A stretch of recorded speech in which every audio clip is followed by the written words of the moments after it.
I think it was this guy, about 100 years ago. What did we call him? The father of modern psychology. He tried to label, define a couple of parts of the human mind, and he called them the id with an ID and the ego. When I learned about this, I thought, oh wow, a lot of this makes like really big sense. But my creative mind, it said, hey, there should probably be a cool analogy, right? Like, do we have to use the id and the ego? So I thought for a bit, and the one I kept coming back to was the horse and the rider. So the rider is this part of our minds. It's way up here on top. It's the part that does all the thinking. It is the voice in our head, and it is filled with words, knowledge. The rider is on top of the horse being the bottom part of our minds or our brains. It's the part that it doesn't have words, it doesn't have thoughts, it only has feelings. And a long time ago, before we had words, guys, can you think way back to like a time when there was no words in our mind? Isn't that crazy? Like, we didn't have any vocabulary, we had zero language, so our horse was the only one there, and it told us things like, hey, when there's a nipple in my mouth, I suck. When there's a bottle in my mouth, well, that's kind of the same thing. You know, I cry, I poop, I go to sleep, and that was it. Easy peasy. Can you imagine this mind with no words in it? How quiet would it be? How peaceful, maybe? So I fell in love with this analogy, and it's stuck with me, the rider and the horse. So when I look back at my childhood and I want to know things that happened, my rider, it's not easy. I have to do a full dismount. I have to stand in front of my horse. I look him in the eyes and I give him a little apple and I say, horsey, can you tell me about my childhood? And the horse doesn't respond. And he just sort of looks at me like, you silly rider. And I say, hey, I've got another apple, please, just tell me about this time in my childhood. And again, nothing. Because our horse, it only has feelings, it only has emotions. So the response that I do get, it's like fear, or anger, or content, or happy, or nervous. And when I dig really deep, when I really pause and I focus, then the emotions become stronger. I get stuff like grief and loss, horror, shame, lots of shame. So I thought my most recent video would be, half hour long, easy, right? Ages 5 through 15,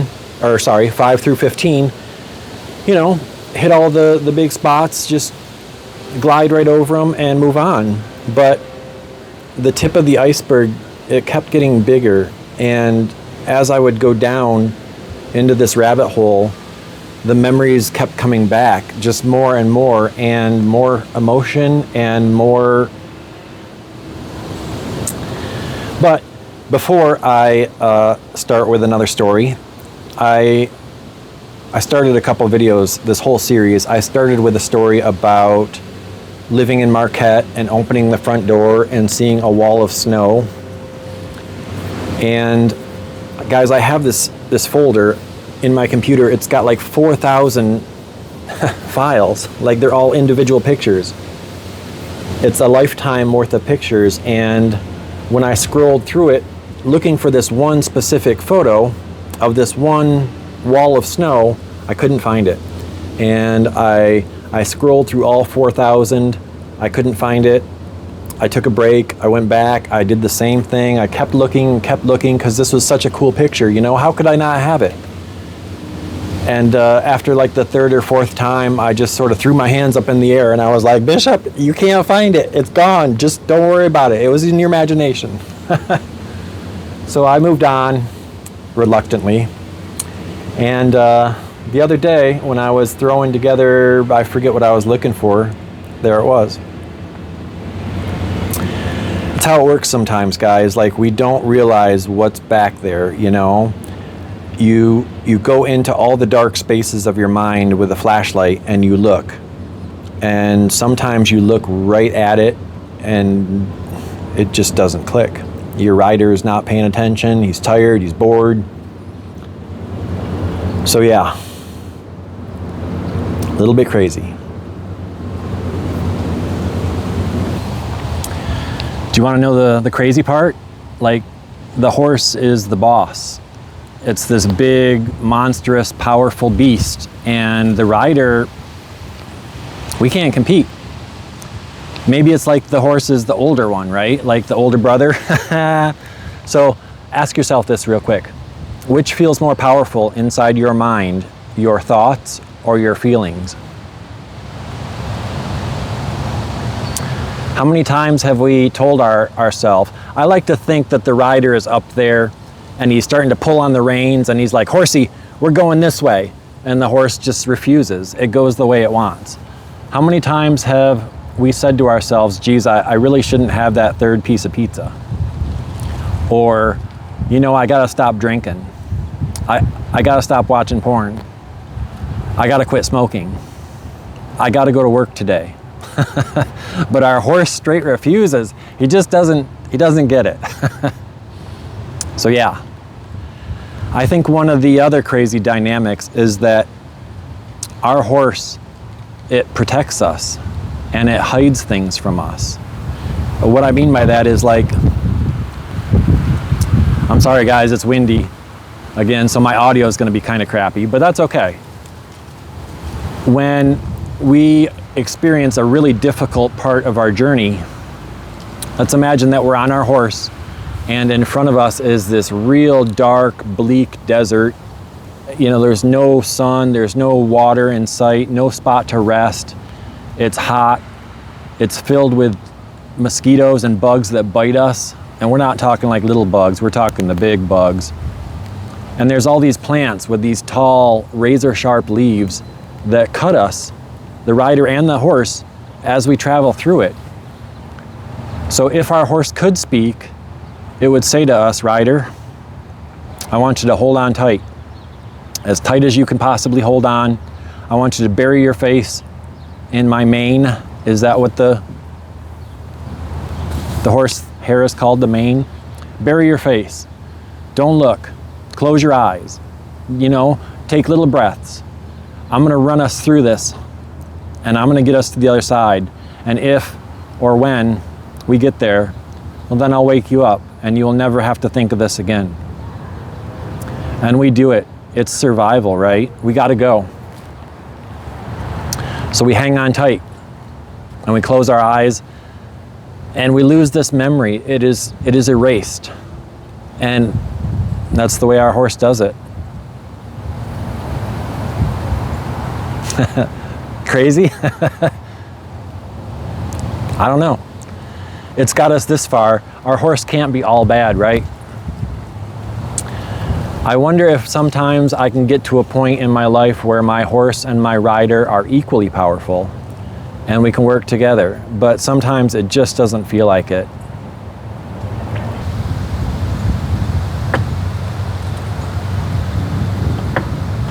When my family had first moved into our new house in Grand Rapids, the stairway to the upstairs where my little sister and my room was, it was real skinny. We're talking like skinny and very steep, like the incline. I remember that it had a turn, it had a curve at the bottom. So, okay, if we're standing upstairs and we're walking downstairs, you would go down about 9 or 10 rectangles. And then all of a sudden the rectangles would start to turn. It was very literally like a left turn into our kitchen.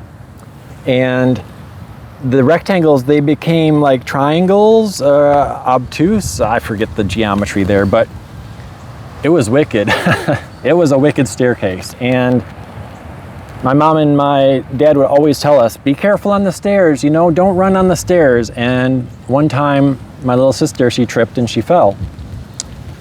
And of course, she screamed and cried. And my mom, she runs to her and she says, Bishop, did you push her? Did you push your sister down the stairs? And I said, no. And I don't think I did. I don't remember. I should probably ask my sister, and I don't know if she remembers either. It was crazy.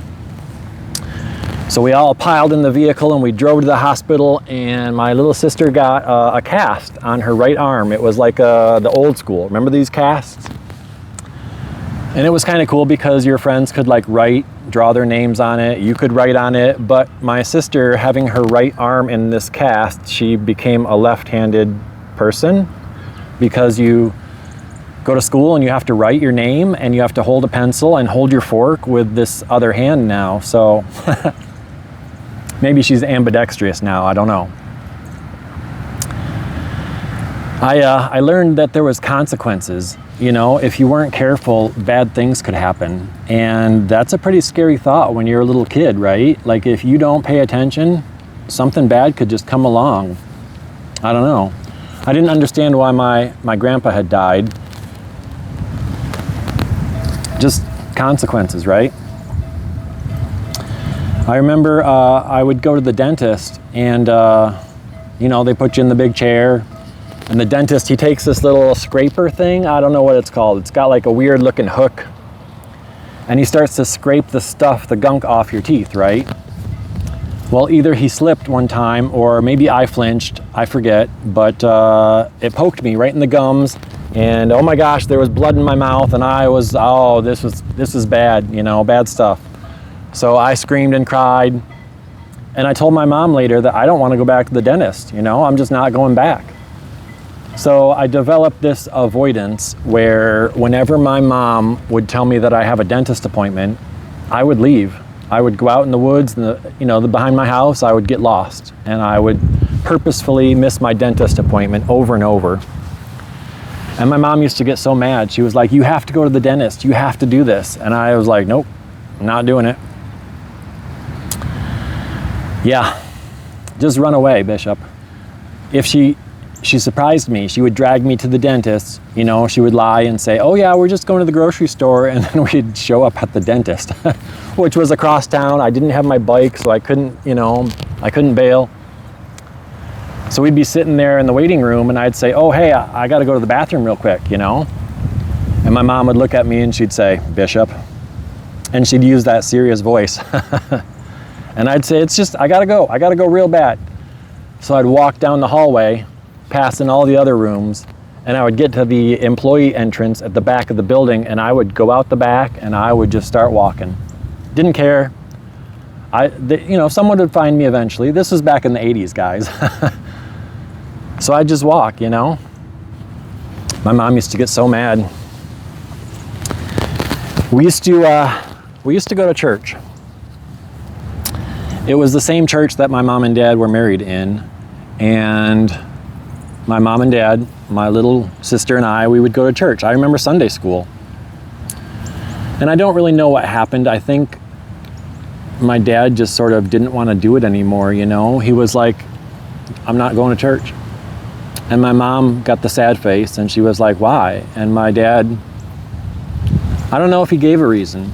I suspect, though, that if you're doing things as a person that you have doubts and are questionable, if there's some infidelity in your relationship, maybe going to church and hearing about, the eternal damnation or the sin, maybe my dad just didn't want the shame of it, the guilt. So he said, no, I'm not going. And my mom said, okay. What choice did she have, So my little sister and I and my mom would go to church, and I don't know, it was kind of a week or two later, I was like, hey, what's up with Dad? Why is he not with us? And Mom says, well, he doesn't want to come. He doesn't want to come to church anymore. So my little calculating mind, with its consequences and its cause and effect, it says, hey, you got to tell me something. If my dad doesn't go to church, does he go to hell? Like, really? And my mom says, no, it doesn't work that way. But how does it work? Like, so I went to Sunday school and I asked my Sunday school teacher, which is just a girl in her 20s. She doesn't know. I said, my dad doesn't want to go to church. Does that mean he's going to hell? And she says, I don't know, Bishop. I don't know. Do you want to color? Here, we've got crayons. No, I don't want to color. I want to know what's up with my dad, right? Like, I'm the male of the family, the male child. If my dad is my hero, which he was, if he's going to hell, then I want to go wherever he goes. Like, that's, come on. So after I bugged her long enough, she said, okay, I'll go grab the minister, and you can ask him. But I need you to color in this book for a while. And okay, fine. So I told my mom later that I wanted to ask the minister about my dad's fate. And she said, no, you can't do that, Bishop. No, please. And I said, well, why is everybody keeping this secret? What's wrong with the world? Why can't you just tell me? Tell me what's going to happen. So my mom says,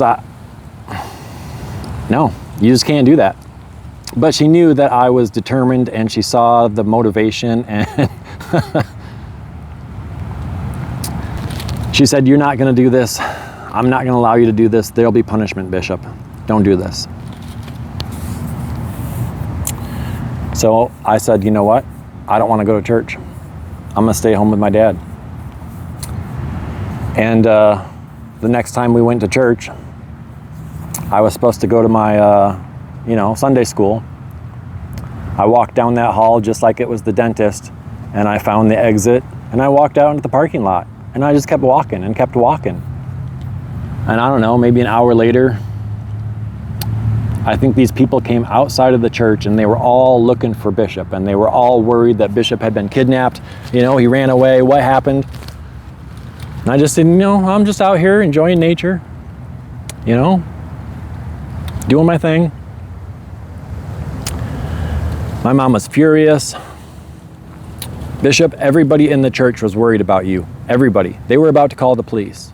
And all because you were, you didn't want to go back to Sunday school? What's wrong with you? I said, Mom, I don't want to go to church. And again, this consequence, this cause and effect, that if you push hard enough in one direction, my dad taught me that there is nothing that I can't do. Nothing. He said, Bishop, if you want it, there's nothing you can't do. So, whose fault is it, huh? My horse, he doesn't negotiate. He really doesn't. One of my dad's bigger purchases was a camcorder. Remember these? This was like the very beginning of having your own video camera. VHS tapes had just come out.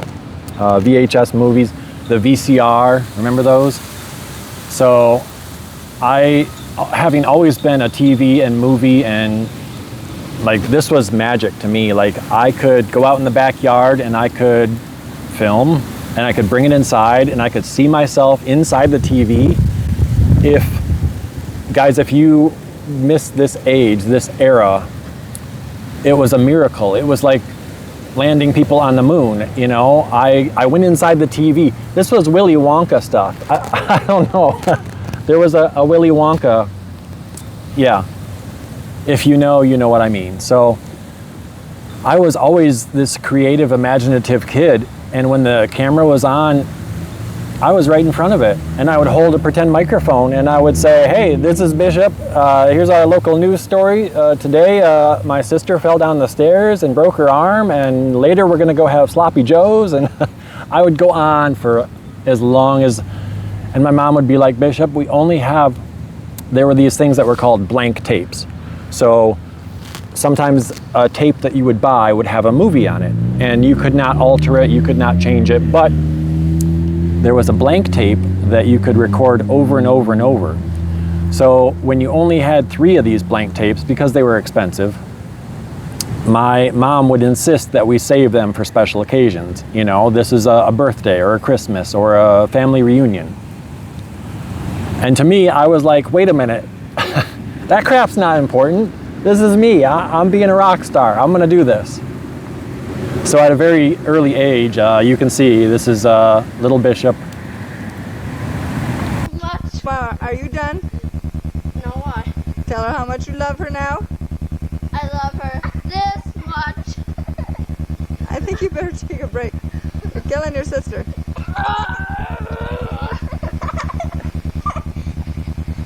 What happened? She's falling. Stop now. Did you turn it off? Now. It's not off yet. Ouch! You're pinching my legs now. And here's where I fell off my bike. And here's where I got scratched by the kitty cat next door. And here's where my sister tried to kiss my... And this is the cut from going back in the woods, and I got some... And I had a cut right around here, and my boette falls down to here. And I got long, pretty hair. That's all I wanted to say. You can go now. I was doing this.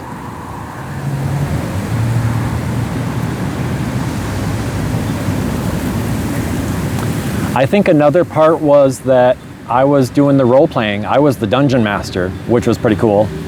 I was the guy that was telling the story, and I could entertain people with my voice. So yeah, I have always been a very natural storyteller. My best friend and I, we had some other neighborhood kids. We were a little gang, and we would do role playing, Dungeons and Dragons. I was their leader.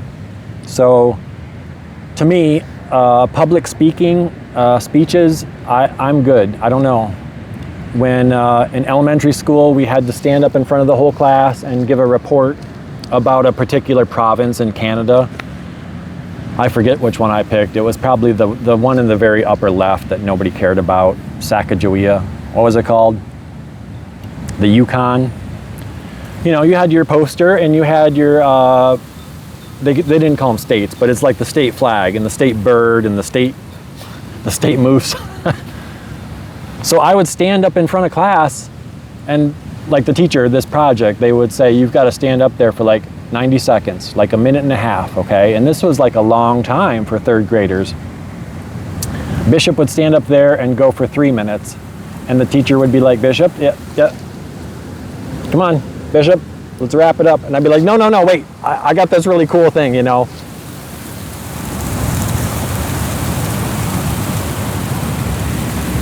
Don't take me off my stage. This is where I want to be. I'm gonna stay up here. I'll teach the class. Why don't you go home? Go. I'm good. I really remember another creation.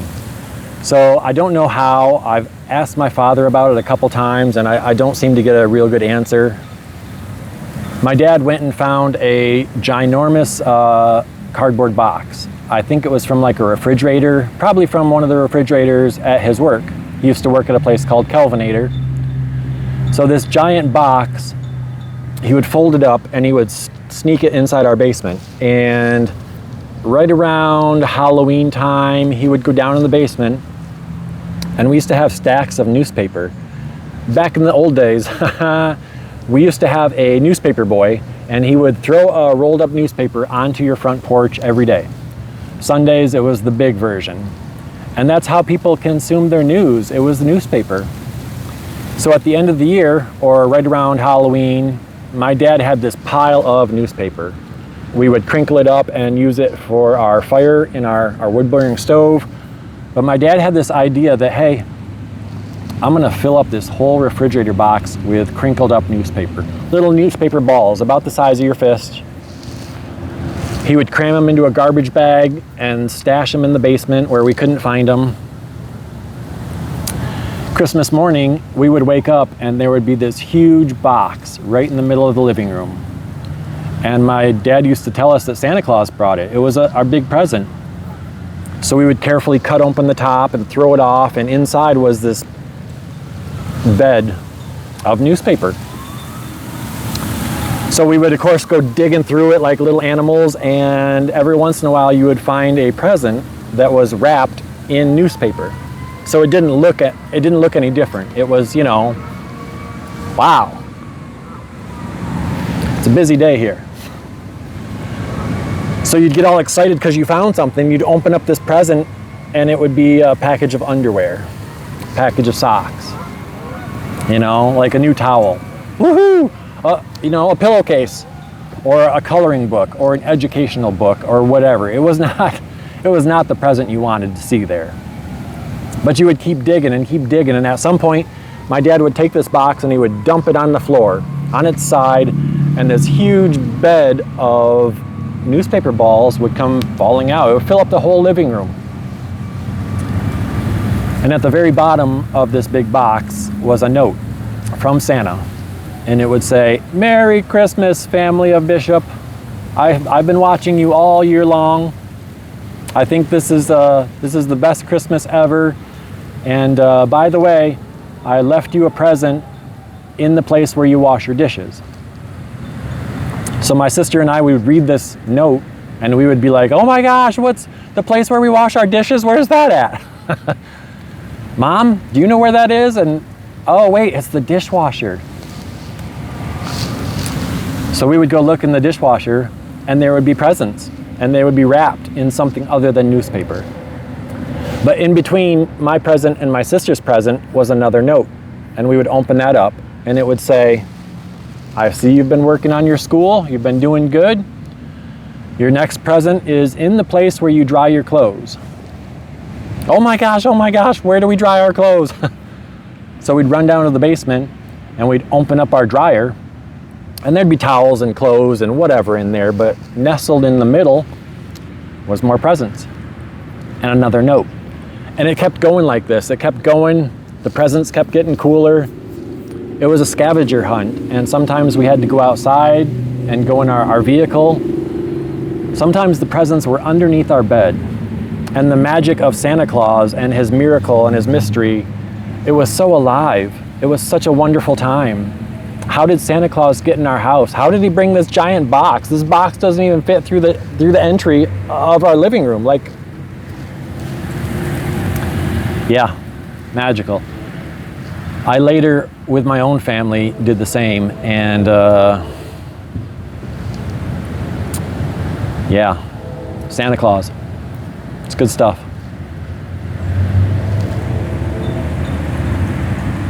I forget how old I was. I don't know. Yeah, it's hard. Our family dog, the dog that had been with me my whole life, I don't know, he got kind of old. I think he went deaf, blind. He was pooping all over, he was peeing all over, because that's what happens when dogs get old, you know. I remember we went on a Christmas trip. We went to the other side of Michigan. I don't know, we had to go visit the relatives, and it was Christmas. Back then you didn't have like a dog sitting service or babysitter. And really, who would take this dog? It was so bad. I remember it just, it was bad. It was sad. So my family left, and we drove to the other side of the state. And when we came back a couple days later, our dog was gone. And I was like, where's Boogie, you know? And my mom and dad didn't seem to want to talk about it. They sort of blew it off. And it was like, well, maybe he ran away. And I thought, what? He can't run away. He's my dog, you know? Like, that doesn't make sense. And I looked, and his bowl, his water bowl, and his food bowl was gone. And I thought, okay, wait a minute. Now it's really not making sense. So, Mom, what happened to my dog? And after a bit of coercion, is that the word? My parents told me that my dog had died. They had taken him to a vet and they put him to sleep. And I cried. Probably a lot like how my dad reacted when he lost his dad. I just threw a tantrum, you know, my horse was out of control. I loved that dog so much. And the way that he just disappeared, you know, I didn't get to say goodbye. I don't know if that would have helped or not. I don't know if it would have been better if my parents had just been honest instead of dancing around the subject. I can clearly remember this memory because I believe it was the first time that my childhood died. They talk about recovering your inner child. This was my moment. I was in the basement. My mom was throwing laundry into the washing machine, and I was dripping with tears and saying, why? Why did this happen? Why did you do this? I just couldn't wrap my mind around it, you know? It hurt so bad. It still hurts. I miss that dog so much. But yeah, that's the thing with pets, is that they don't live as long as humans, and there will always be that loss at the end. And, you know, that's just how it is. I remember blaming my parents. I blamed them so hard because it felt a lot like with Billy. You just can't take away, my dog. Nope. So I was angry. I don't think I talked at dinner. I didn't look at them. I was hurt. Yeah, it still hurts.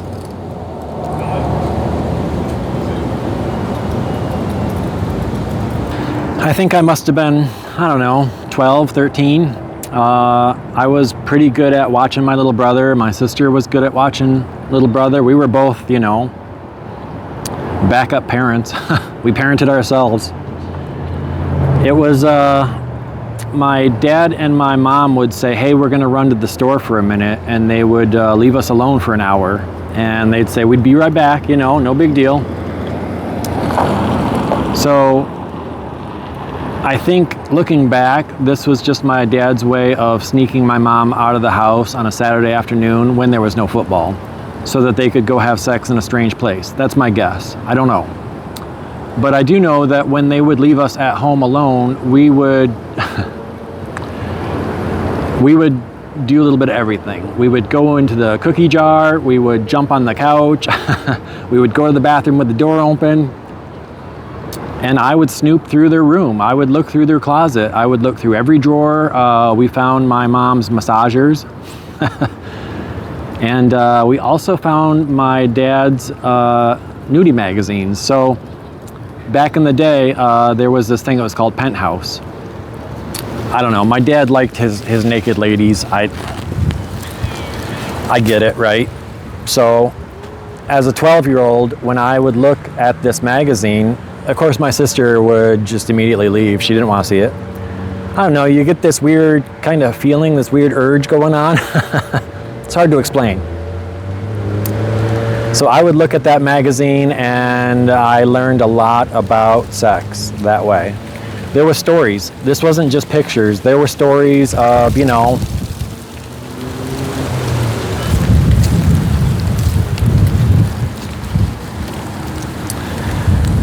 I remember I would go in the basement and I would find not just the one magazine that my dad had stuffed under his bed, but I would find a stack.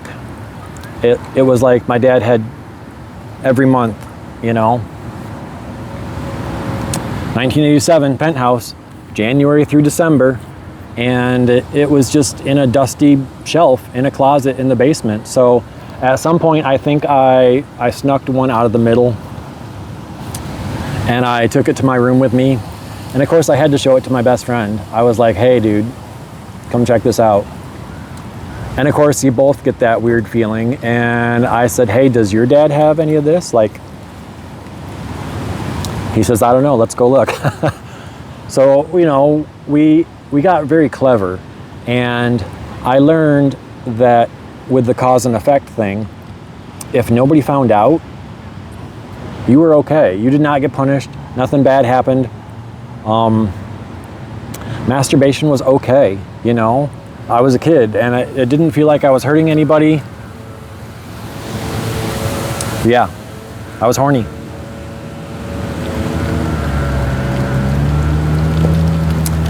I think that carried with me for quite some time in life, where if it's your own secret, nobody finds out about it. You know, this is my dad's secret. I don't know if my mom knew. I think she probably did, but maybe it was their secret. It was after the death of my dog, Boogie, that I think my dad wanted to cause a distraction, give us something different. I don't know. It was weird. It was a rough time. Being big on gardening, my dad's childhood was filled with bunny rabbits, and you would build these little cages, and there would be like a grate on the bottom, and the rabbits would poop, and it would go into this pile, like a compost pile. I don't know, how do you explain this? You can take dead vegetation, dry leaves, old food, I don't know, animal poop, and you make something called a compost pile. It was basically where a thing decomposes, which is where the word comes from. So my dad had a friend at work, one of his lady friends that he was banging, who happened to have a rabbit farm. She had lots of rabbits, just lots.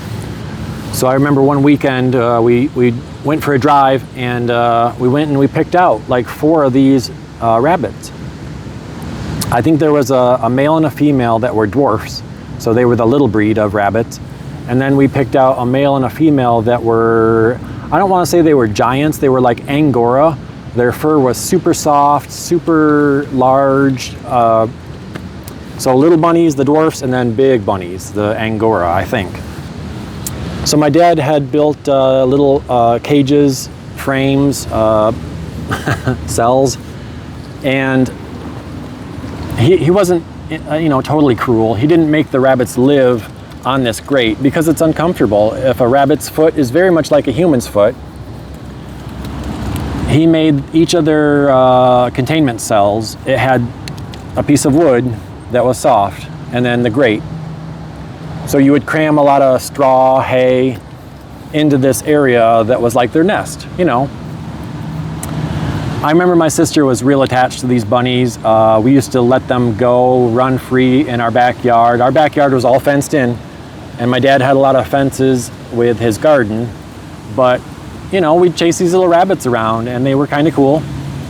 I was a little bit more impartial because I was still attached to Boogie. But in the summer and the spring, fall, this is easy. You go out there every day, you make sure they've got water, you give them food, you give them a handful of this straw, and they're bunnies. They poop. Sometimes, once a week, you would have to go into their floored area, and you would have to scrape or scoop the poop that they had put there and, drop it in the compost pile. I think it was one winter time. I don't know, you guys, this one's crazy. It was a winter that we had a lot of snow, and just a lot. So what would happen is their ceramic water bottles, their water bowls they'd freeze. It was just a solid block of ice, in the shape of a circle. And it was my job somehow, I don't remember getting elected, but I would have to go out there in the winter and grab their water bottles. And you would have to bring them inside and run them under hot water just to melt the ice. So imagine for a minute, you're a 12-year-old kid, you just got home from school, you did your homework, you got to watch a little bit of TV, and you're really just wanting to sit in front of your computer or play video games, but after dinner, it's time to go out and take care of the rabbits. So the snow is like waist deep, and I would have to put on my winter boots, my snow pants, my jacket, my hat, my gloves, everything, and go trudge out to the very back corner of the backyard. And I would have to grab all these water bowls, carefully, because they're all slippery and cold, and bring them in the house, set them down, take off all of my crap, and then run these water bowls under the sink, the warm water. And this wasn't an easy process, guys. It was such a pain in the butt. And I remember just being so frustrated.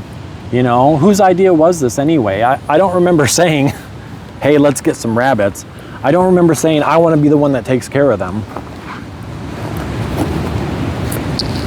So in my role-playing games, sometimes characters would die. And it was, epic. I don't know. maybe as a troll or a dragon, but it just happened. So I don't know. I decided not to do it one day. I didn't want to feed the rabbits. I didn't want to change their water. I didn't want to go outside. And when my parents asked, my dad asked, I'd just say, yep. I didn't do it the next day or the next day or the next day. I think it was about a week later that I finally said, okay, Bishop, we got to go check on the rabbits. And I went out there and all 4 of them were dead, frozen, cold, stiff, right next to these water bowls with the ice in them. And I'm just a kid. I didn't know what to do. It sounds horrible because I guess I made this decision. My horse made this decision. It was laziness. It was apathy. So I went and I grabbed a shovel, and in the back corner, the other back corner of the garden, I dug as far, as deep as I could. It was pretty cold, hard ground, so I struggled. I was breaking a sweat, taking off my winter jacket. And I buried those 4 animals, those 4 rabbits. And I went back in the house and I said to my dad, hey, our rabbits died. And he said, what? I said, yeah, they're dead. And he said, what do you mean? What happened? All of them? Yeah, all of them. I think at that time my dad had more pressing issues, bigger problems. He was probably fighting with my mom again. I remember he just kind of looked at me like, who are you? How could you do this? And I became even more quiet. I didn't talk much. I played with my friends. I played with my little brother. I was detaching and distancing myself from my family. Yeah, hard times. I have this guilt, you know, and I feel so bad because I let them starve. I let them freeze, dehydration, whatever you want to call it. Yeah, that one still hurts. Not as much as Boogie, but it still hurts because this was my decision, you know.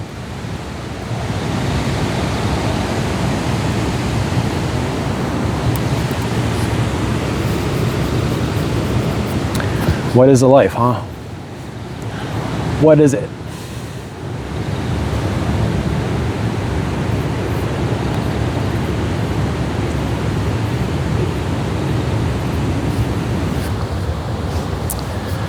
Guys, I gotta tell this story. I have to, and I am gonna give a big old disclaimer, okay? This is a sensitive topic, and if you are easily triggered,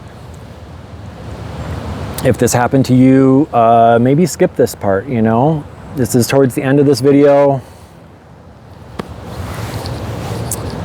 I must have been maybe 14, 15. And there was a woman, a single lady, that had moved into the low-income house next door to us. And I think she might have had a kid or two, I forget. Maybe even one of her sons was in my gang of role-playing kids. Like he was one of my neighborhood gang. I don't know. This part gets real fuzzy. So I can't ask anyone. I can't confirm anything. All I can do is speculate and use my imagination. And I knew my dad pretty well at this point. I knew my mom pretty well too. So here's what happened. My dad coerced my mom into having a threesome with the neighbor lady. I think my dad and the neighbor lady were having relations, and this is how I imagine that conversation went, okay? This is totally my imagination. Guys, I'm not a psychologist. I am not the father of modern psychology. When I talk about the horse and the rider, it is purely for entertainment purposes. It is not something that should upset anyone, okay?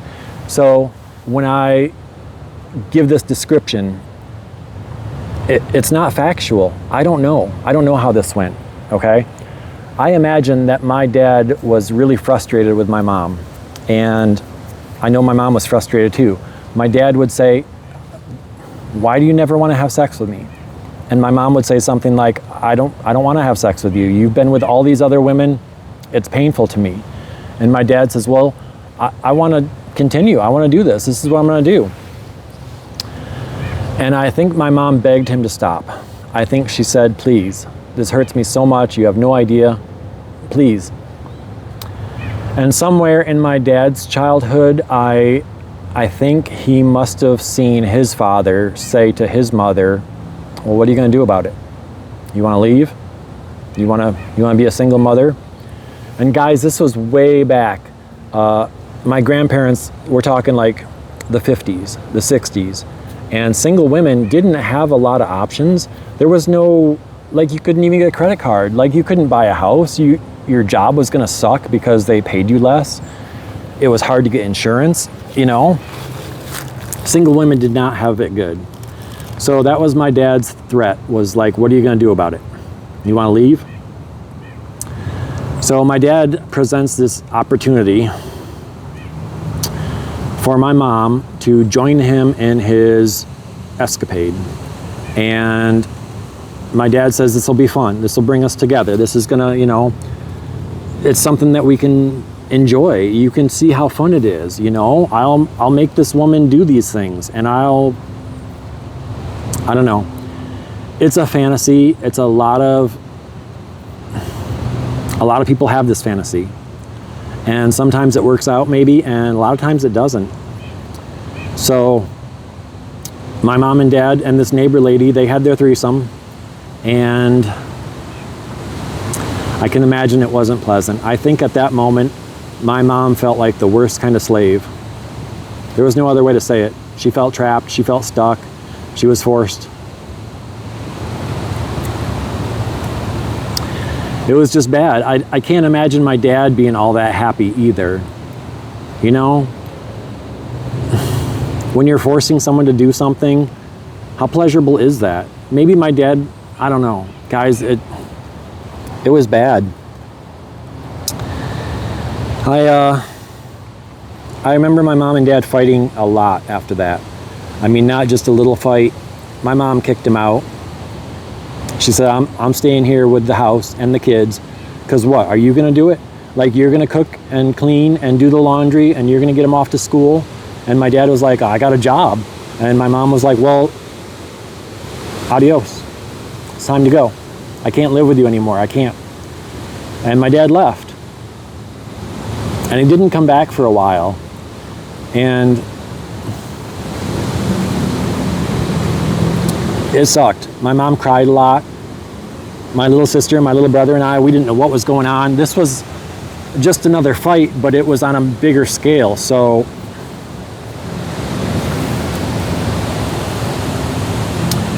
my dad ended up renting a small apartment. I think it was a little one-bedroom apartment, not too far from our house. I don't know, 10 minutes drive. I remember he came to pick up all his stuff. He had his weight bench, his weights, maybe his nudie magazines. And I remember him making trip after trip, carrying stuff upstairs and putting it in the back of his van, you know. And I helped him. He was my dad. Like, he's my hero. How could I not help my dad?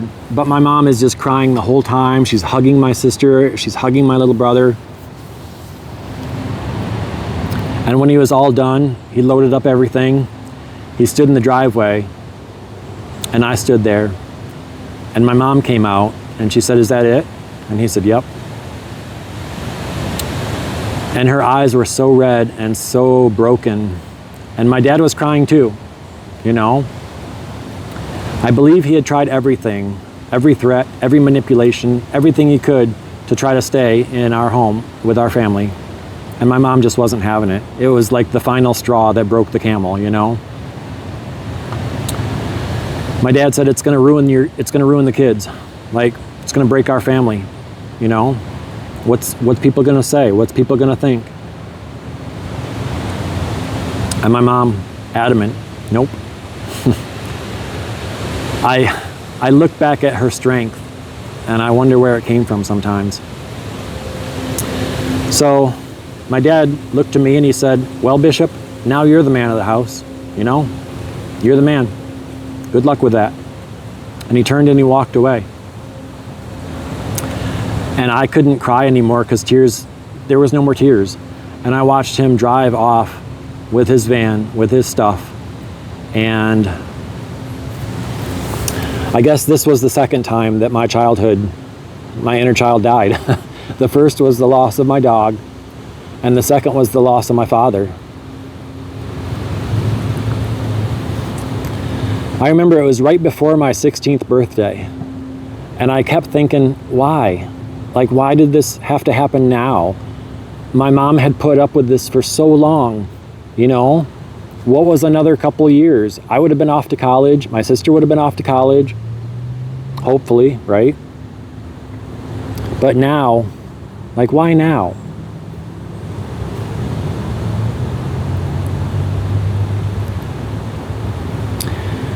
It was a really hard time in my life. And I know it was hard on my dad. It was hard on my mom. It was hard on my brother and my sister. And I get this question now where people say, Bishop, why are you telling this story? Why? It's so painful. It's so disgraceful. It's so horrible. It hurts. Why are you telling people this? And the only answer I can give is that I'm not trying to hurt anybody. I'm really not. I want to tell my story, and I want to be honest, and I want to just like let go of it, you know? This is my way of letting go. This burden, I've carried it for so long. It's been so heavy. It feels like it's just time, you know? I blamed my mom and my dad a whole bunch back then, back when I was a kid. I became pretty angry with them. But looking back now, many, many years later, I forgive them. I forgive them both. I understand that we all try to do the best that we can, and sometimes that it's not a good place. It's not a good decision. My dad's horse, it said, I'm horny. This is what I want. And maybe in my dad's rider, he was like, we can't do this. This is bad. But it didn't matter. His horse was stronger. And he kept going and he kept doing it. And I think my mom's horse was telling her that she had to stay. Does that make sense? You have to stay. You have to be dedicated. You have to hold the family together. You made a promise to your God that this was your husband. Till death do you part.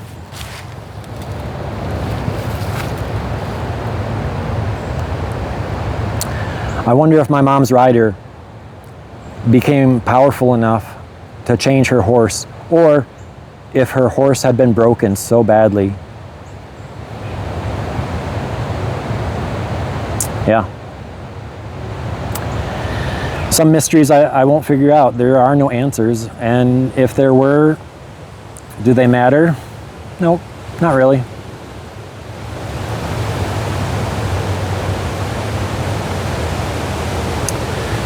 Thank you guys. Thanks for watching, as always. It's not always pleasant, you know? There's good, and there's bad. I'll see you next time.